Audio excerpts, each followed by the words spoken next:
Baik, perkenalkan nama saya Thomas dengan NPM 244154. Nah, di sini saya akan membahas mengenai dengan perbandingan laporan keuangan pada tahun 2022 sampai 2024 di PT Campina Ice Cream Industri Tbk dan PT Aisa FKS Food Sejahtera Tbk.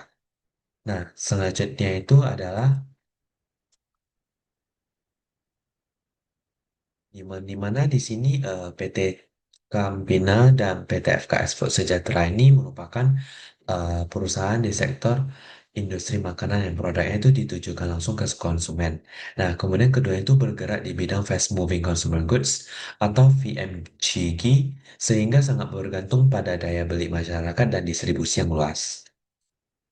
Nah, di sini ada perbandingan mengenai tentang analisis rasio dengan PT Aisyah, yang dimana di sini pertama itu ada current ratio, yang dimana di sini pada tahun 2022 sampai 2023 aset lancar itu belum cukup menutup utang jangka pendek. Tahun 2024 itu membaik karena aset lancar meningkat dan utang lancar menurun.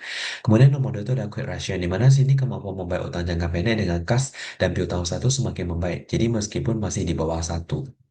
Nah, kemudian di sini adalah analisis rasio PT Aisa, yang dimana di sini yang ketiga ini adalah inventory turnover, yang dimana di sini persediaan berputar tuh secara cepat di tahun 2024, dan menandakan itu pengelolaan persediaan itu semakin efisien. Kemudian yang nomor empat itu adalah average collection period, yang dimana di sini pada tahun 2022 sampai tahun 2024, penagihan piutang sangat cepat di tahun 2022 sampai 2023, namun melambat di 2024. Kemudian yang kelima itu adalah debt ratio, yang dimana di sini ketergantungan perusahaan itu terhadap utang tuh menurun, struktur keuangan juga makin sehat. Kemudian nomor 6, time interest earned, yang dimana di sini kemampuan membayar beban bunga itu meningkat signifikan dari tahun ke tahun. Kemudian nomor 7 di sini adalah gross profit margin, yang dimana di sini efisiensi itu harga pokok penjualan itu terus membaik. Kemudian nomor 8 itu adalah net profit margin, yang dimana di sini perusahaan berhasil beralih dari rugi itu menjadi laba. Kemudian nomor 9 itu adalah ROA, yang dimana di sini aset tuh semakin efektif menghasilkan laba. Kemudian nomor 10 adalah ROE, yang dimana di sini imbal hasil kepada pemegang saham itu terus membaik. Kemudian di sini adalah kesimpulan untuk PT Aisa. Setelah dianalisis itu menurut saya di tahun 2022 sampai tahun 2024, PT Aisa ini menunjukkan perbaikan kinerja keuangan yang konsisten, terlihat dari peningkatan aset lancar, penurunan liabilitas, kenaikan laba bersih, dan membaiknya rasio profitabilitas. Nah, tahun 2024 itu menjadi tahun terbaik dalam periode analisis. Kemudian di sini saya akan menganalisis laporan keuangan rasio terhadap PT CAMP. Yang dimana di sini yang pertama itu adalah current ratio. Yang dimana di sini likuiditas itu menurun, tetapi perusahaan itu masih sangat mampu membayar kewajibannya jangka pendek setiap tahunnya. Kemudian di nomor dua itu adalah quick ratio, yang di mana perusahaan itu tetap liquid meskipun tanpa menjual persediaan.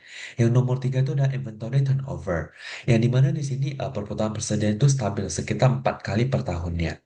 Nah, yang nomor empat ini adalah average collection period atau perharinya, yang di mana sih ada penagihan piutang itu melambat di tahun 2024. Nah, di tahun 2024 ini melambat se jadi 53 hari ya. Tahun sebelum-sebelumnya tuh main cepat ya. 2022 itu 41 hari, 2023 40 hari. Nah, yang nomor 5 itu adalah debt ratio, yang dimana di sini struktur permodalan itu sangat sehat karena utang relatif kecil. Nomor 6 itu adalah time interest earned. Jadi itu perusahaan itu sangat mampu menutup beban bunga itu setiap tahunnya. Kemudian nomor 7 adalah gross profit margin, yang dimana di sini margin laba kotor tinggi dan stabil. Kemudian nomor 8 itu adalah net profit margin, yang dimana di sini setiap tahunnya itu beban usaha atau biaya lain itu meningkat sehingga laba bersih itu menurun di tahun 2024. Kemudian nomor 9 itu adalah ROA, yang dimana di sini efektivitas aset itu menurun di tahun 2024 atau aset itu belum dimanfaatkan secara optimal. Kemudian nomor 10 ada ROE, di mana di sini eh, tahun 2022 sampai tahun 2024, sejalan dengan turunnya laba bersih, mereka tuh tingkat pengembalian kepada pemegang saham itu, pemegang sahamnya itu menurun di tahun 2024. Kemudian menurut saya kesimpulan PT Aisa dan PT CAMP ini, kedua perusahaan ini menunjukkan kondisi keuangan yang cukup baik, namun dengan arah yang berbeda. Nah, selama periode tahun 2022 sampai 2024. Nah, PT CAMP ini bisa dikatakan ya berada di posisi relatif stabil, tapi mengalami penurunan di tahun 2024. Nah, terutama itu pada profitabilitas dan likuiditas yang melemah. Jadi meskipun mereka penjualan itu masih meningkat. Nah, hal ini biasanya itu PT CMP ini perlu lebih fokus pada pengendalian biaya, kemudian pengelolaan piutang ataupun efisiensi operasional agar kinerja keuangannya itu bisa kembali dengan optimal. Nah, kemudian kalau PT FKS Food Sejahtera atau PT AISA, yang dimana di sini menunjukkan tren pemulihan yang cukup positif. Nah, dari kondisi yang melemah di tahun 2022, AISA tuh secara bertahap itu membaik hingga tahun 2024, yaitu terutama pada likuiditas, kemudian struktur permodalan dan profitabilitas. Namun, peningkatan perputaran persediaan dan kemampuan membayar utang itu menunjukkan bahwa si manajemen itu perusahaan tuh mulai berjalan lebih efektif. Jadi kalau dibandingkan tuh Campina tuh unggul dalam stabilitas dan keamanan struktur keuangan, tapi menghadapi tantangan penurunan laba. Kalau si Aisan ini sebaliknya, jadi ini Aisan ini lebih unggul dalam perbaikan kinerja dan tren pertumbuhan. Jadi meskipun kondisi yang belum sepenuhnya kuat. Nah, jadi kesimpulan tuh ya Campina tuh perlu melakukan perbaikan lah agar nggak terus-menerus menurun. Kalau Aisan ini perlu menjaga konsistensi terhadap kinerjanya agar memulai yang terjadi bisa berlanjut dan semakin solid ke depannya. Baik, sekian terima kasih.